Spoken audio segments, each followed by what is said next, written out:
like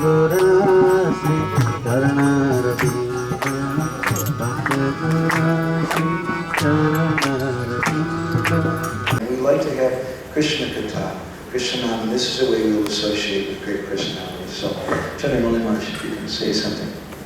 Srimati Gour Govinda Maharaj iti namine. I just had a little realization when I was paying my, not a realization, a communication with Maharaj when I was paying my obeisances. He was saying, "Oh, you rascal, you're here." What are you going to say? So I was thinking, yeah, what I usually say is like pretense. So he's kind of challenging me now. Okay. So I was thinking he might have to get serious. So I was just thinking, and I think this is human nature. And that's an unfortunate type of human nature. Maybe it's just the way the world is that we tend to appreciate a person more after they leave. Or we tend to take advantage of what they have to offer to us after they go, and really not see or understand deep enough what is before us. And I say that not only because of great souls who leave, but each and every devotee, which is really the quality of making our Krishna consciousness really happy when we can appreciate and serve and assist and associate with all devotees in whatever way we can. And then once they leave, if we're still here, we don't say, "Oh, I'm sorry I didn't take that advantage. I'm sorry I didn't, get the chance to serve." That's something we want to try to avoid. For me, Gour Govinda Maharaj, while he was here, was a great inspiration. Although I didn't have the kind of association that many of my godbrothers had with him, mostly because we were in different areas. I was always trying to hear from him through lectures and also through his writings. I can say, maybe like Rajendranath Prabhu just mentioned, that I got a lot of this association through his writings, his books, and I think the most of my association came with Madhavananda Prabhu, who would always inspire me about his Guru Maharaj in different ways. He would tell me about him, and he would also give me books. And he had such attachment and such devotion to Gour Govinda Maharaj that it was inspired me to want to learn more about this great personality.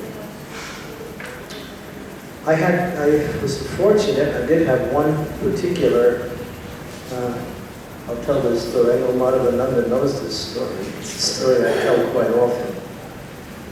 And it's an interesting story. It illustrates his strictness in execution in external parts of our devotional Vaishnava culture.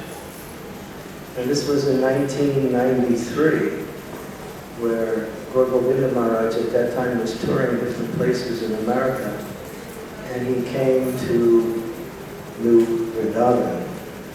And I was there, and of course I had been there for many years. In fact, that was towards the end of my time in New Vrindavan. I was there for 20 years, from 73 to actually 93. And probably many of you know, New Vrindavan community somewhat got away from the, not somewhat, really, say this, to use the actual definition of what happened, really got away from Prabhupada's teachings. And we started adding all kinds of trimmings, ideas, musical and philosophical expressions coming mostly from Christianity. But other traditions also. is Vrindavan got into interfaith.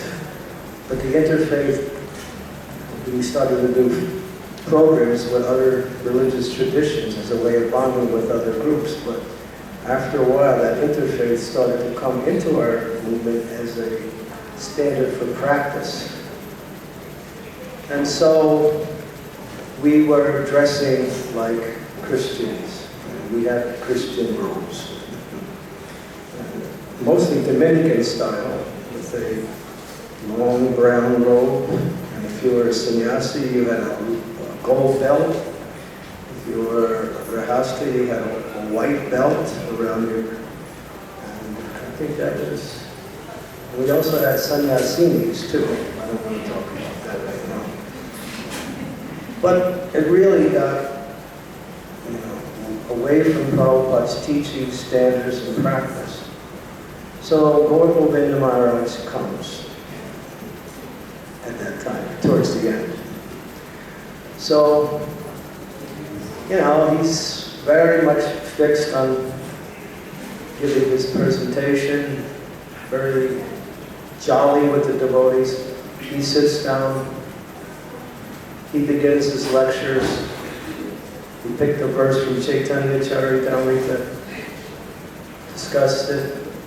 Then finally, he started to go over to a different presentation. And he talked about the pastime where Chaitanya Mahaprabhu was with his assistant. I believe it was Srudamara Goswami or Govinda, I'm not sure. I think it was Srudamara Goswami. And at that time, Ramananda Bharati arrives. And Srudamara Goswami brings him in.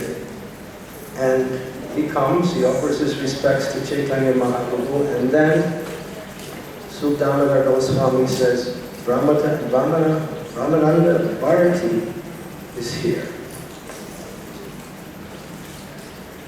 And Lord Chaitanya says, I don't see Ramananda Bharati. Where is Ramananda Bharati? He's not looking at Ramananda Bharati, he's talking to Srudamara Goswami. And Ramananda Bharati is starting to feel a little, let me say, guilty, because he came in wearing deerskin. And because of that, Lord Chaitanya didn't want to acknowledge his presence. And then he starts talking to Swarup Damodar Goswami and saying, Ramananda Bharati is not here. Ramananda Bharati would never wear deerskin. And then Ramananda Bharati got, the Lord is not pleased at all. So Govinda Maharaj, he made that point because we were all, I was also, with the Christian robe and the gold belt and everything. We were dressed in the Christian style dress. And you should have seen the wave of shock that went through the Vrindavan community. It became the talk of the whole day. Maharaj is chastising us, but some of the devotees didn't feel like it was chastising. Who is he to speak like that? Because, we felt that this was okay. We were just kind of like, trying to be a little bit more in the American mood to relate to people, because Christianity is big, so people come, they can identify with that. And of course, that was part of a bigger picture to present Krishna consciousness in a, what we say, a different dress, a more eclectic way to identify with our movement. But Maharaj spoke very strongly. And later, on a one-to-one basis, he was talking to some of the devotees on how, what is this? This is not Prabhupada's. We don't dress like this. Prabhupada gave us the standard for dressing. What is it? So he was talking. Of course, I never got involved directly with the actual discussions with Maharaj. But I understood later that, he's making a very important point, that we're going away from Srila Prabhupada. And we knew, some of us, we knew we were going away from Prabhupada. But we kind of accepted it because the leadership was directing us in that way. But Gour Govinda Maharaj made it clear that Prabhupada wasn't pleased. He made it clear, just like Chaitanya Mahaprabhu was not pleased with Rama Rama. And so we understood, because many of us, not all of us, but many of us accepted him as a great personality. The way he spoke, his, what we say, his clear understanding of philosophy, his enthusiasm to present that philosophy, and his natural Vaishnava humility. So that was practically the only experience I had with Maharaj in a very, what we say, we weren't personally connected, but we were in the same area. So I appreciated that very much. Of course, we didn't immediately get rid of the robes, but eventually, in due course of time, things changed. And that's a whole story. Somebody ought to write that history. It's a little bit of, it's an interesting history, because there was a lot to learn from going away from Srila Prabhupada. We learn by our mistakes. So Gour Govinda Maharaj helped us a lot to see how we were deviating from Srila Prabhupada. I was here in Mayapur in 1996. I was in the Gurukul. I was listening to, was part of a seminar by Atmatat. Was giving a seminar on deity worship in the Gurukul near the Goswami.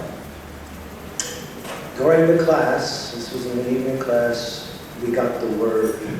Someone came and said, it appears that Gour Govinda Maharaj has left. My reaction was, and I'll be honest, we're not appreciating his presence. That was my first thought. Why would such a great soul who has so much to contribute to Prabhupada's movement leave? I was just thinking we're not really appreciating his presence, his spiritual qualities, what he has to offer. And maybe I was a little presumptuous, but that was the immediate thought that came into my mind. We're not appreciating what he had to offer. And of course, right after that, we stopped the class, everyone left, and we all went to, we tried to go to the room where Maharaj was there, but there were so many other devotees around, and it was quite, what we say, a very trying time for everyone. So, but then I realized Krishna wanted to show us something very special. He disappeared on the appearance stage of Bhaktisiddhanta Saraswati Maharaj. So I think Krishna wanted to show us that this is really a very special personality. Gour Govinda Maharaj ki